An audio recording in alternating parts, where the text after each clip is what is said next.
여기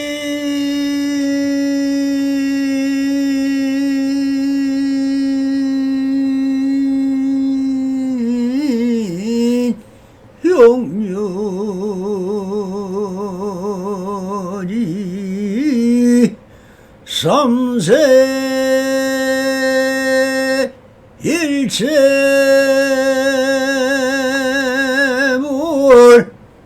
흥관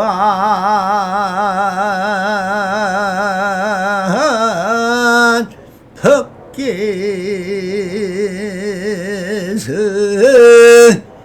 일체가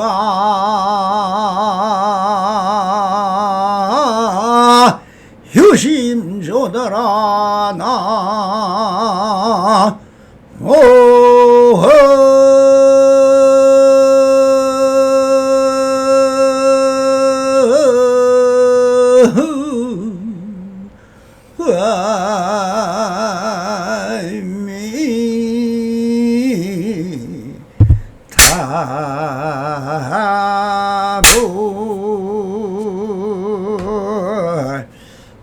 반갑습니다. 시방먹게 편만하신 우리 불보살님들과 오늘도 이렇게 불불상응하옵니다. 평상심이 도입니다. 언제나 안심인명하셔서 본불본락하옵소서. 바람이. 자, 오늘도 조사선 오가로 법안로 거량 제36회 무엇이 협산의 경계입니까? 한 스님이 협산 스님에게 묻기를 무엇이 협산의 경계입니까? 하자 원숭이는 새끼를 안고 푸른 산으로 돌아가고 새는 푸른 바위 앞에서 떨어진 꽃잎을 물고 오내라고 하였다. 선생께서 이를 들려주며 말씀하셨다.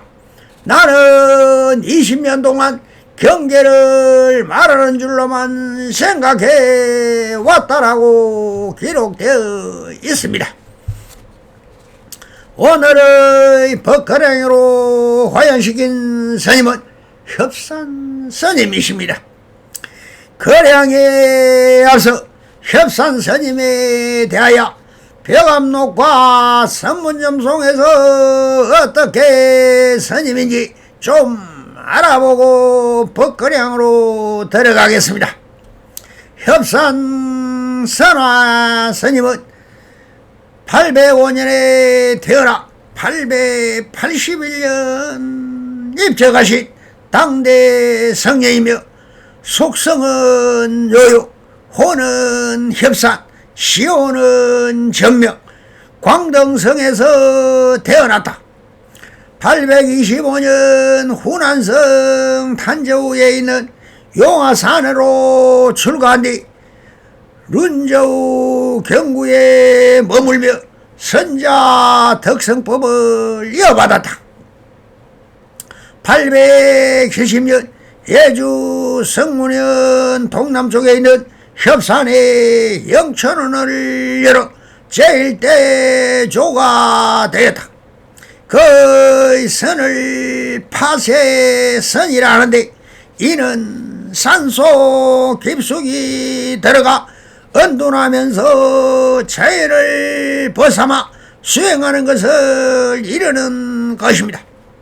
당나라 말기에 혼란스러운 정치에 대한 혐오감을 반영하는 시루 중 하나이다. 특히 농사를 지으며 수행하는 농선병행의 전통을 세운 인물로 유명하여 농선병행은 제자인 낙포 원원에 위하여 더욱 확고해졌다. 881년 중화원년 나이 77세 범납 57세로 입적하였다. 협산스님의 상당법문에서 보이신 법어를 살펴보면 눈은 호에 걸지 않고 뜻은 현에 매몰지 않나니 바로 영호가 나지 않음을 얻었다라 하더라도 오히려 이는 오천지이다. 주광과 월백은 이 출도할 때가 아니니 차간에 노석이 없고 오로두에 사리가 없다. 무태 무엇이 협산경입니까? 사활 원숭이는 새끼를 낳고 청장 속으로 들어갔거늘 새는 꽃을 물어다 벼감 앞에 떨어뜨린다. 법안 선사가 내가 20년 동안 다만 경화로 이함을 지었다. 스님이 중에께 묻되 어느 곳에서 오느냐? 가로대 동산에서 옵니다. 사활 동산이 어떤 응구가 있어 무리에게 보이던가? 가로대 심상의 학인으로 하여금 삼로를 배우게 했습니다. 사활 어떤 것이 삼로인가? 가로대 헬로와 조도와 전수입니다. 사활 실로 이 말이 있었는가? 가로대 실로 있었습니다. 사활 길에서 천리초를 가지니 이마에 도인이 설포한다. 스님이 현추 현무한 추요를 제천하여 시일기 12년에 이르렀다.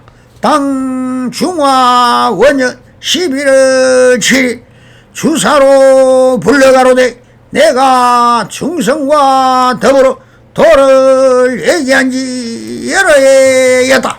불법의 심기는 각자 응당 스스로 할 것이다. 나의 지금의 환질 황구에 대해 다해 곧 떠난다.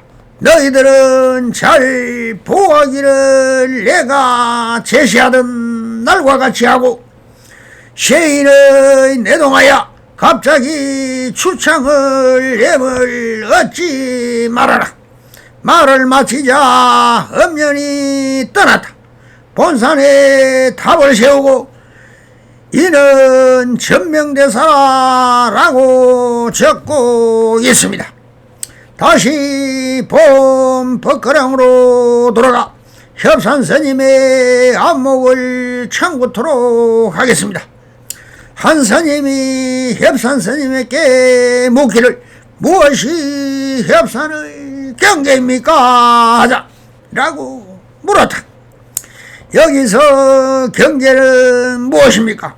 색, 수, 상, 행식인 오늘 뭐랍니다. 좀 더 상세히 설명하면 산석거리 들어오는 판카 습간다라고 하며 구역은 5억 인격을 구성하는 5 요소를 말합니다. 곧 신체의 세고는 정신으로 나눈 후 정신현상을 다시 느낌인 수온과 통각인 상온과 성향들 행온과 시각인 식을 시곤으로 세분하여 5가지로 한 것이다.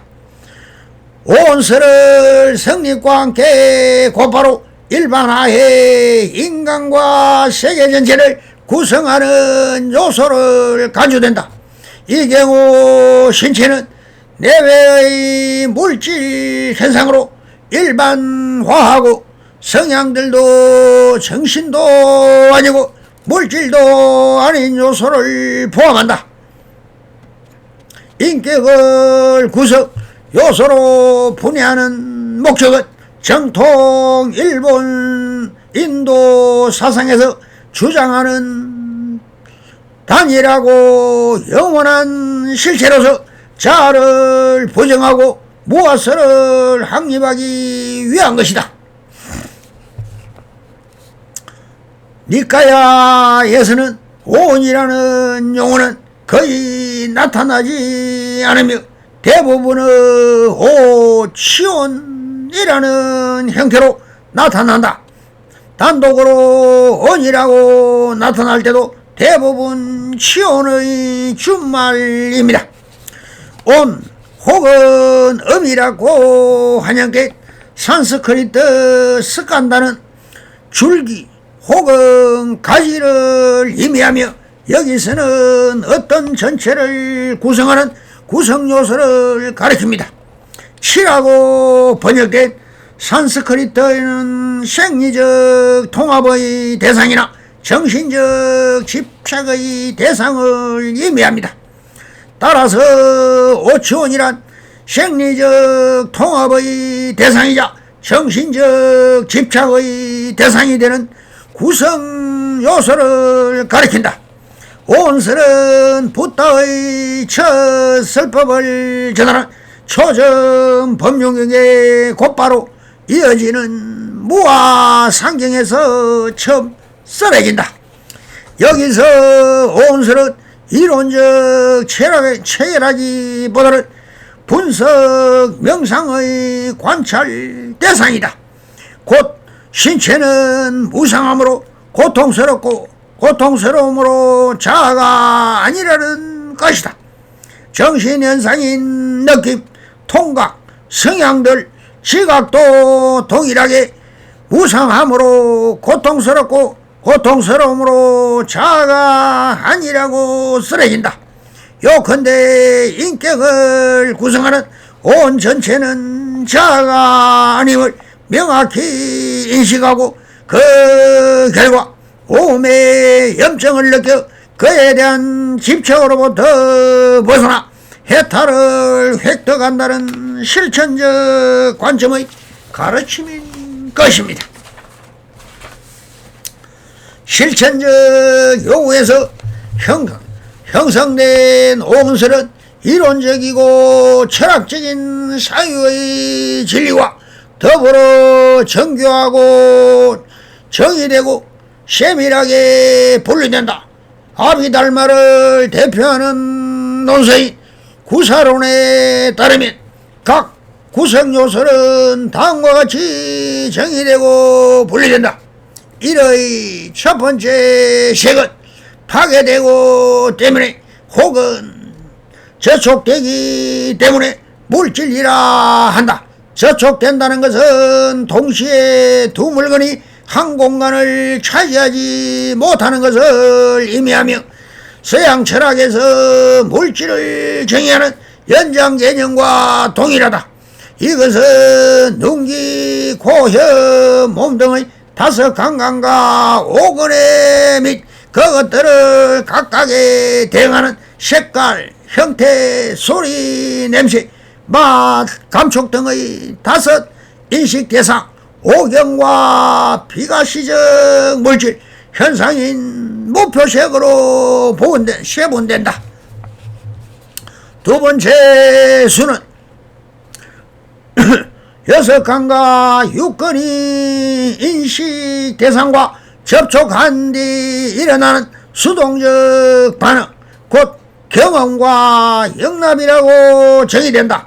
구체적으로는 좋아하는 대상, 싫어하는 대상, 좋지도 싫지도 않은 대상, 각각 대응하는 즐거운 느낌, 낙, 고통스러운 느낌, 고, 고통도 즐거움도 아닌 느낌, 불고 불락 등 세 종류의 정서적 반응이다. 세 번째 상은 청왕장단, 남녀 원천, 고락 등의 구별을 통하여 대상의 특징을 파악하는 작용을 의미한다. 더불어 감각기관에 해당하는 전호식을 통해 받아들인 외부의 감각자료를 통합하고 그것은 언어 및 개념과 연결하는 작용을 수행하는 정신현상이다. 이를 통각작용에 해당된다. 네 번째 행은 마음이 어떤 행위를 하도록 조작 만드는 의도로서 대표로 하는 모든 정신현상을 포함하는 개념이다. 또한 정신도 아니고 물질도 아닌 현상도 포함한다. 따라서 온증 유일하게 복수형으로 표현된다. 다섯 번째 식은 대상을 알게 하는 작용으로서 지각에 해당하는 개념이다. 아비달마의 형이상학은 본래 실천적 분석, 명상의 관찰 대상인 인격의 구성요소인 오온설을 이론적으로 존재론적으로 일반화하였다.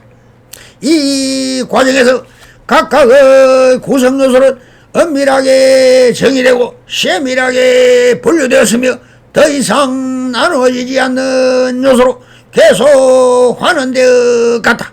그리고 더 이상 나누어지지 않는 최소 구성 요소는 실체적으로 존재한다고 간주하였다. 그 결과 성립한 것은 설일체유보의 5의 75법설이라는 법 분류 체계이다.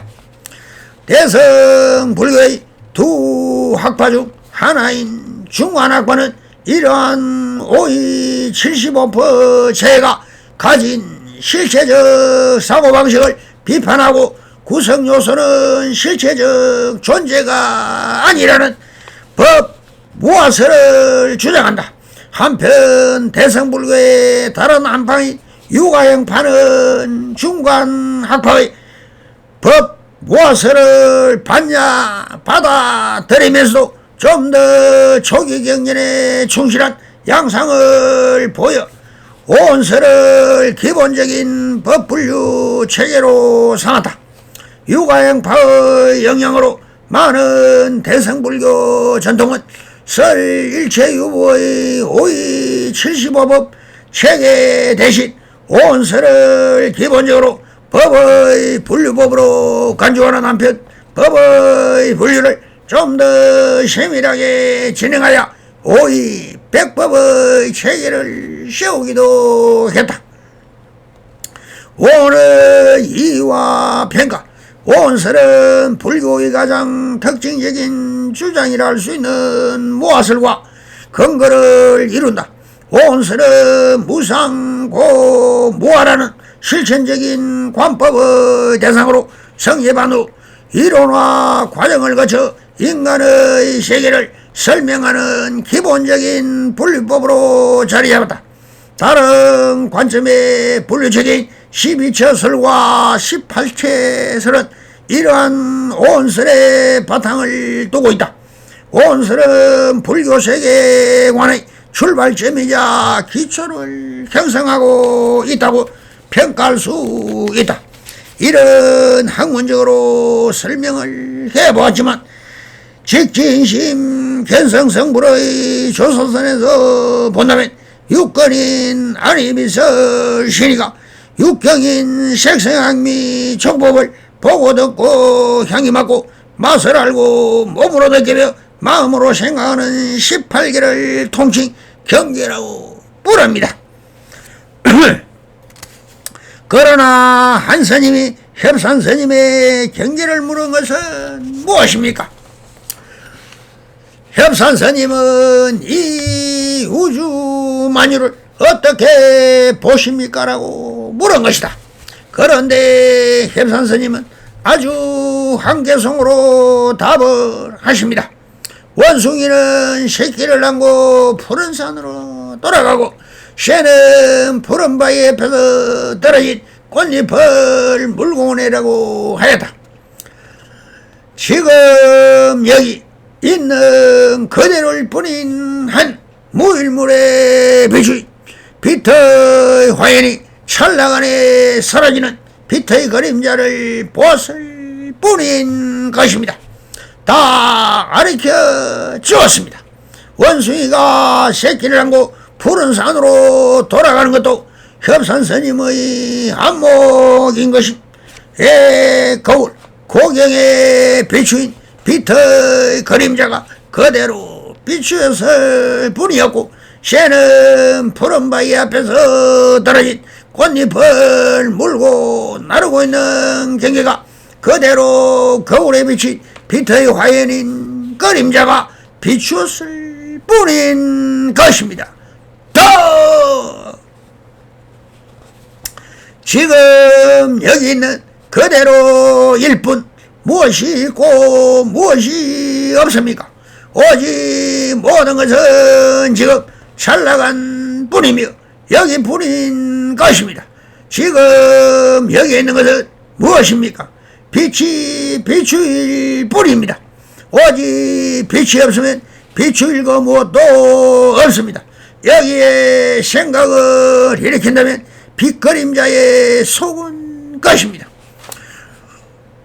오늘로 느낄 수 있는 것은 오직 빛의 화연인 그림자와 온 우주의 파동인 소리인 메아리가 있을 뿐입니다. 그 외에 느껴지는 것은 다 부질없는 번뇌망상일 뿐인 것입니다. 이것은 있는 그대로는 자연 그대로고, 자연 그대로는 여여로고, 여여로움이 열애이며, 열애임으로 자연 그대로의 진실 예상한 빛그림자가 비칠 뿐인 것입니다. 그래서 현사 스님은 지금 여기 있는 그대로 말을 표현했을 뿐입니다. 이 법근행을 두고 법안선사가 한마디 마루를 날립니다. 스님께서 이를 들려주며 말씀하셨다. 나는 20년 동안 경계를 말하는 줄로만 생각해 왔다라고 하십니다. 경계와 내 마음이 둘로 나뉘어져서 체와 용어로 이야기하는 것이 조사선이며, 조사선도 마음과 경계를 나누어 설파하는 것이기 때문에 이성이며, 이것을 벗어나야만이 일성법인 최상승법인 일불성설에 도달할 수 있는 것입니다. 그래서 육조해능 스님이 바로 법근행을 할 때 어떻게 해야 중생들이 마음에서 벗어날 수 있습니까? 했을 때 36대대법으로 설하라고 하셨습니다. 이것이 일성법이요 대대법이요 체와 용이 하나라는 것입니다. 무위법과 유위법이 둘이 아닌 하나이고, 체와 용이 둘이 아니고 하나이며, 나와 대경이 둘이 아니고 하나이며, 크고 작음이 둘이 아니고 하나라는 절대평등의 경지, 대원경지가 불이법문이며 일성법문이며 최상승법문이 무유정법인 것입니다. 그래서 법안선사는 나는 20년 동안 경계를 말하는 줄만 생각해 왔다라고 하신 것은 마음에 비추인 경계를 설할 때 경계가 따로 있고 마음이 따로 있는 것으로 생각해 왔다라고 하시는 것은 그런 것이 아니라 지금 여기 있는 그대로 나와 경계가 분리되어 있는 것이 아니라 내가 경계이고 경계 그대로와 나이라는 둘이 아닌 것이 모든 것은 하나이며 나눌 수 없는 대대법이며 일불성설이 석가모니불의 법화경의 일불성을 찬탄하고 있는 것입니다. 성불이년 맺었소서. 바람 감사합니다.